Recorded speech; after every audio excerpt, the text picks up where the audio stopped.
All right, we're diving back into chapter 10. Somehow I think I start every one of these little recordings like that. But anyway, it makes me chuckle. We made it through yesterday, the functions of the muscles. Quick, give me a function. Quick movement, easy, too easy. Body heat, stability. Control of body movement. I'm sure none of you could actually hear a word that was. It's funny, I even did this, which usually is my nonverbal for raise your hand so that I can call on you so everybody can hear your impressive brilliance. So let's try that again. Give me one. Heat, production. Give me another one. Movement, stability, control of your body. Yep. And there's one more. Glycemic control, right? The actual blood sugar. All right. So we talked about those functions. We talked about the connective tissue that wraps around these different muscle fibers. Individual fibers are wrapped with what? No. Individual fibers. The endomysium. Right? Individual fibers are wrapped with that. Then we take a bunch of fibers and we put them together. That's the paramycin, right? That takes those bundles and makes them into what? Fascicles. Okay? So these fascicles are bundled by the paramycin, right? Then I have those fascicles I put together and make an entire muscle. And what is that muscle wrapped in? The epimysium. Okay, so endo is around each individual ones. Peri is around the fascicles. Epi is around the whole muscle. Okay? And then those muscles are all connected with or covered over with fascia. Right? That will divide things into different compartments. Then we talked about muscle attachments. Most of them are indirect attachments, where the muscle is attached to the bone via a tendon, right? Some connective tissue. But on the rare occasion, you have these muscles that seem to grow right out of the bone. We'll talk about the triceps today, and you'll see that very clearly. That muscle comes almost right out of the bone. And that leads us to where we were today, where we're beginning today, where we're going to discuss about functional groups of muscles. Because again, though we had 5 different functions for muscles, the big one we spend our time talking about is movement. Okay? That's certainly what their primary function is. So each muscle is assigned an action, or has an action. And many have more than one. It doesn't have to be just one singular action. That was like some Chinese fire drill or something. I didn't know what y'all were doing. And that is the effect that that muscle produces, or the movement that that muscle produces. It could also be preventing, right? If you're being a stability as your function, you're preventing some sort of movement. And so we put these muscle actions into 4 main categories. A prime mover, a synergist, an antagonist, and a fixator. Sounds like mob jobs, doesn't it? Oh, you're an agonist. Ooh, oh man, that's impressive. Scary. The first one's a prime mover. And again, the other word is agonist. Antagonist is not the same as agonist. They are opposites. Okay?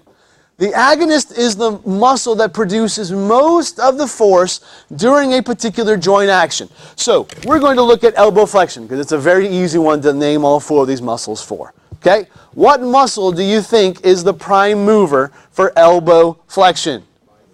Everybody says biceps, and it's not true. Now look at your study guide. The brachialis.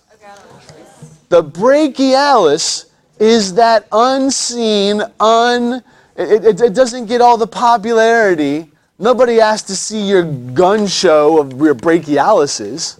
They're looking at the biceps, right? The biceps takes all the credit, but brachialis does all the work. Okay?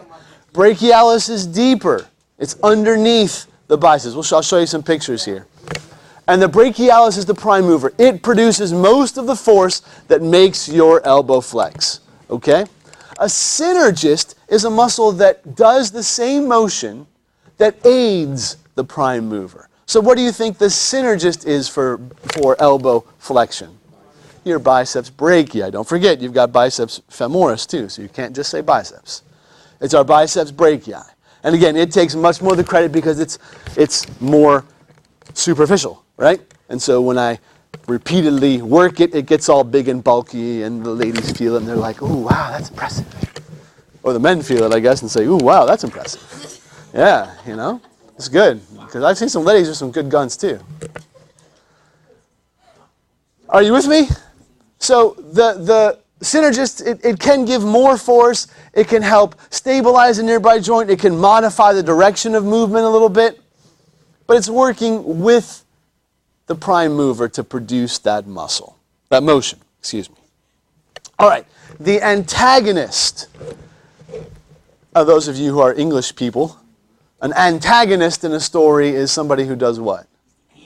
Oh, the villain, the bad, against, right? Going against the grain, going against the story, the plot, right? The antagonist in muscles are the exact same thing. They are moving in the opposite direction as the prime mover. Or they oppose the prime movers, how they write that here. Okay? So, sometimes the muscle, the antagonist, actually has to relax in order to let the prime mover move. But other times it just kind of controls the motion. So, for elbow flexion, what muscle is our antagonist? Our triceps brachii. Okay? And that muscle doesn't totally relax as you flex. It does slowly relax to allow that bending, but it helps control so you don't just go and whack yourself in the face. Does that make sense? It helps control that motion by slowly relaxing and letting it come. Does that make sense? Okay? And we have these things that we call antagonistic pairs, and those are muscles that act on opposite sides of the joint. So that would be your biceps. Those are an antagonist pair. Opposite motion. So one is flexing the joint, one is extending the joint. Does that make sense? And last but not least, this is actually a category we didn't talk very much about back when I was in school, but it is definitely something that plays a role. That would be a fixator.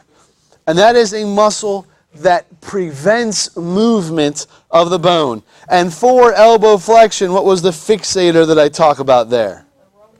The rhomboids. So the rhomboids are this muscle that attaches from your scapula back onto your spine. They like run this way. I'll draw it so you can see, those of you watching. It runs like there. Those are the rhomboids. Okay? And their point is, if I were to bend my elbow, right, my biceps attaches to my scapula, right? Remember, it attaches up onto that coracoid process. If it's contracting, if that scapula is not stabilized, the scapula would literally tip forward and toward your radius, right? Does that make sense? Because muscle shortening is bringing the two ends together.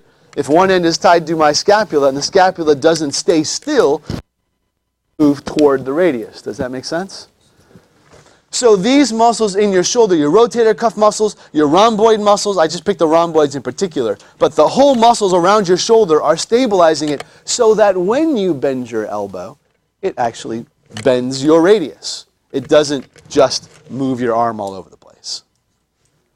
Does that make sense? So it's fixing, it's stabilizing the joint around it to allow this elbow flexion to occur. And are you comfortable for every motion in your body? We could do this. We could talk about what's the prime mover, what's the synergist, what's the antagonist, what are the fixators. Almost every motion and every joint in your body has these four pieces. We won't do that, by the way. But just so you understand that, and that's kinesiology. You understand that, right? That kinesiology is a study of how these different muscles work together to produce different motions. Sir?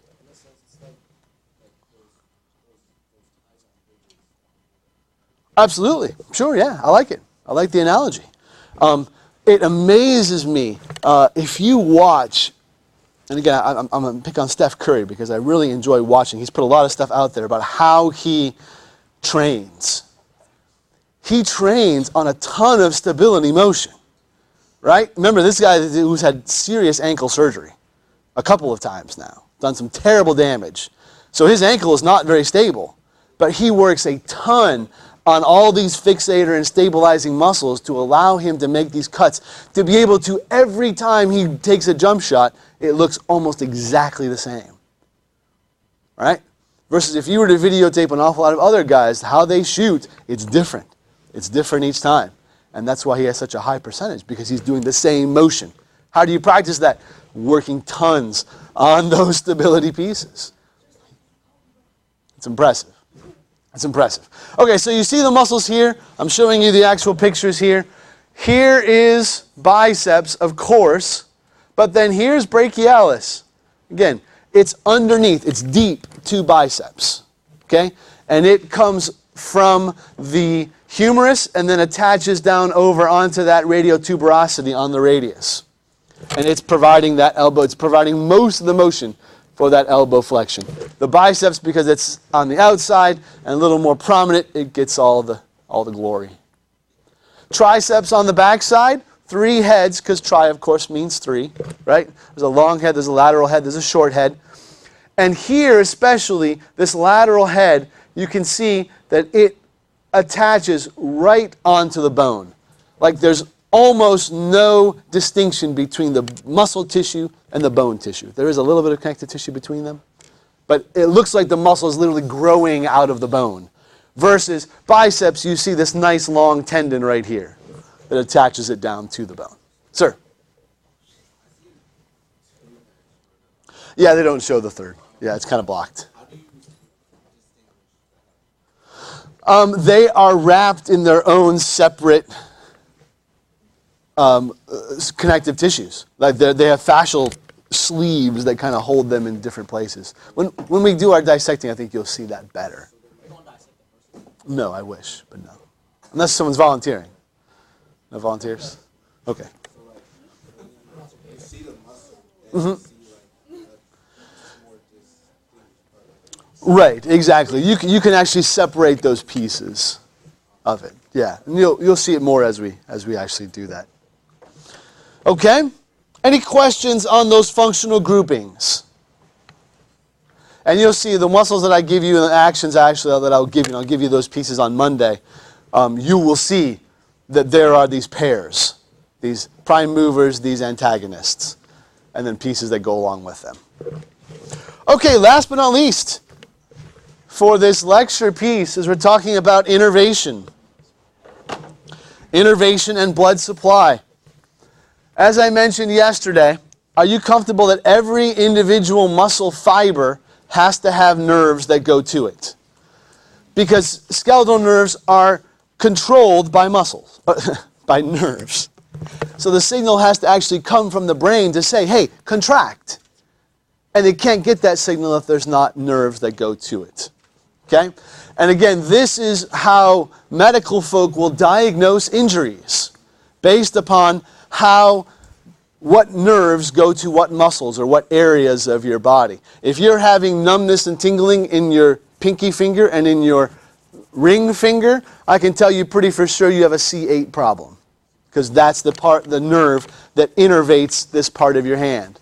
If you have numbness and tingling in your thumb and first finger, pointer finger, right? You pretty solidly have C6 difficulties. Are you with me? Simply based upon that's the nerve that goes to that. We're talking about sensory innervation, but the same thing goes for muscles.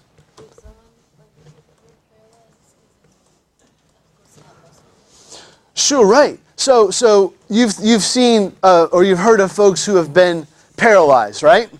And are you comfortable that you can be a paraplegic or a quadriplegic? Right? Paraplegic means that the break has come somewhere below C8 or T1. So basically they've lost motion in the legs.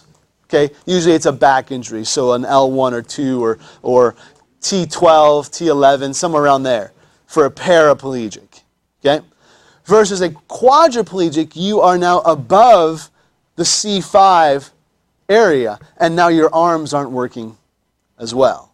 Now, there are many levels in between there, right? So what if you are a C6 break. Like that's, and what I mean by that is that's the part of your spine where the problem with your spinal cord happens, right? Because you're comfortable that your spinal cord runs right down through the middle, inside here. Remember that foramen, the vertebral foramen, right down the middle of the vertebrae?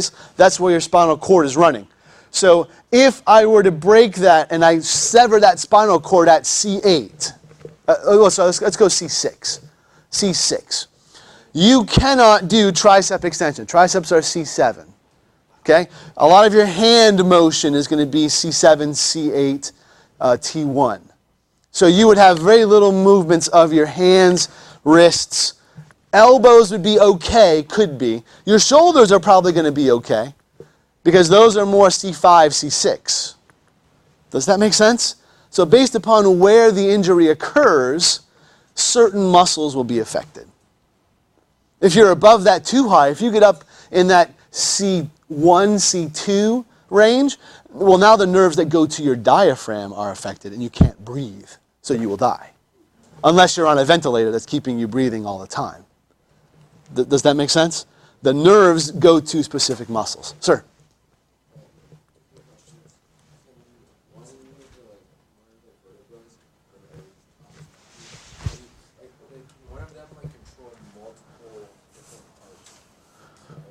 Sure. Yeah, you have, it's not really a one-to-one relationship. There's a lot of things that are covered by them. My second question is, can multiple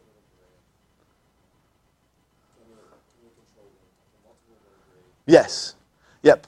When we get to the nerve pieces, you'll see there's this thing called the brachial plexus, where C5, C6, C7, C8, T1, these 6 nerves, nerve roots that come out of your spinal cord, they branch off and they come together. They branch off, they come together, and they keep shooting off nerves from those branches and coming together. So yes, C5, C6, C7 can all work in one area. Yeah, definitely.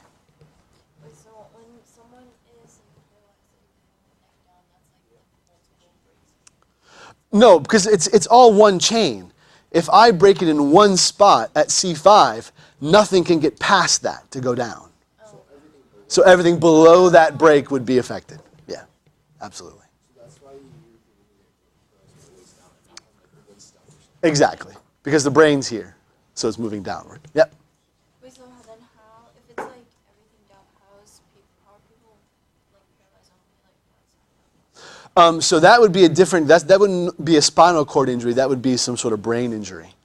Because your brain is very much into hemispheres, and the left side of my brain controls the right side of my body. And we'll talk about why that is. It's because they cross over, the paths cross. Are you with me? Yes?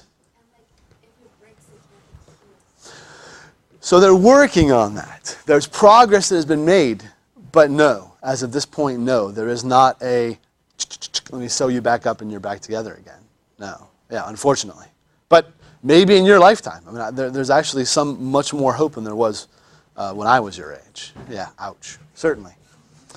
Those nerves can be innervated, so your muscles can be innervated by 2 different things. Your spinal nerves, which again, these are the nerves that are coming from your spinal cord,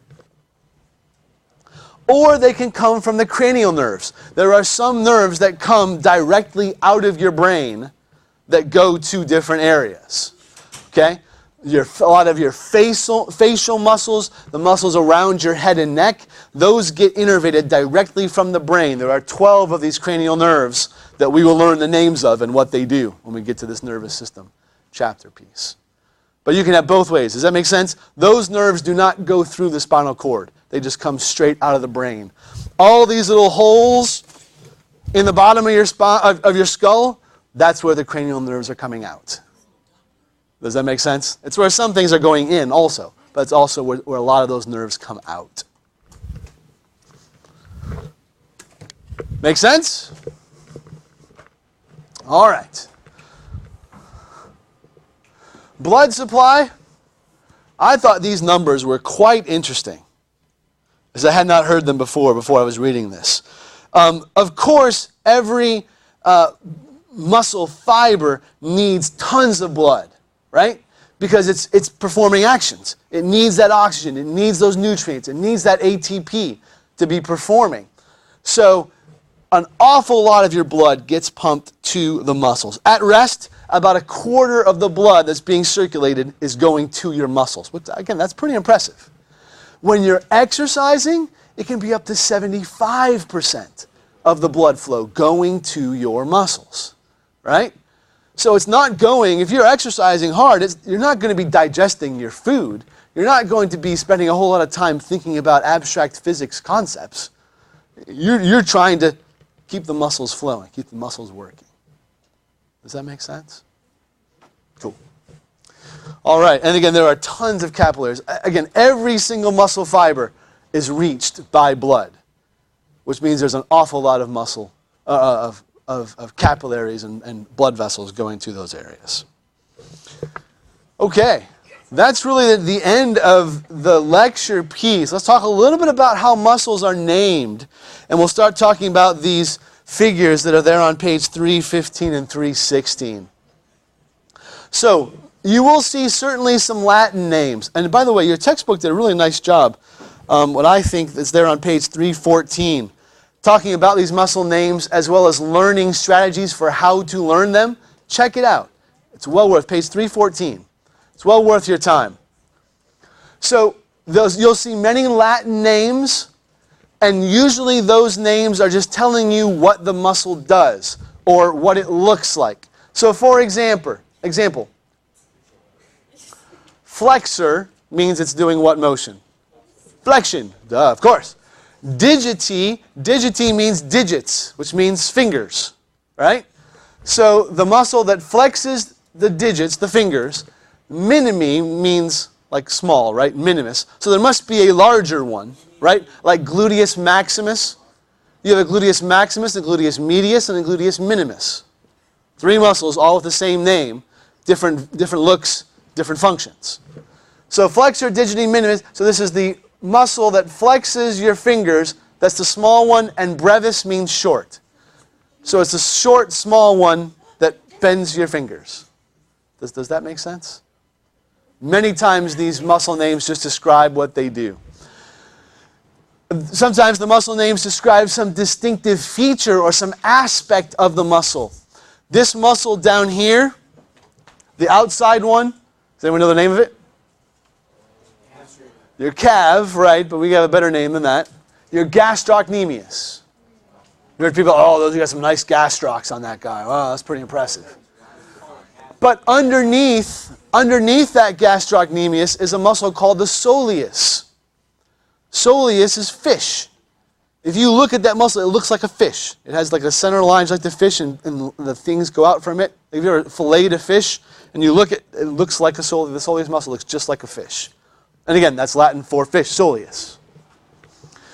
In your chapter, as you go through these tables, there are little footnotes that show you how to interpret these names, what the roots mean. Lots of good information there. And then there's another pronunciation key that's available here at this site. So let's take a look at this lovely picture here. This is on pages 315 and 316. I'm telling you that we're going to know most of these guys. Okay? We're going to know most of them. This diagram is more intense than the previous textbook I had. It didn't give you the deep muscles, which I like. They're giving you both the superficial and the deep muscles. So I'm not ready to tell you every single one of them. I'll give you more details on Monday as far as what exactly you have to know from this diagram. But no, you're going to know most of them. Okay? No. Again, at the bottom of that page, it says, know all muscles for muscle lab summer assessment on Monday, November 5, but not for Tuesday, 10:30. Okay? So these, where I stopped 5 minutes ago, that was the end of for your test. Okay? This is for your test on Tuesday. For your lab test, you will have the muscle names and such. This diagram. Yeah, to Monday the 5th. Monday the 5th. Okay? Sorry? All right. I'm going to stop this here.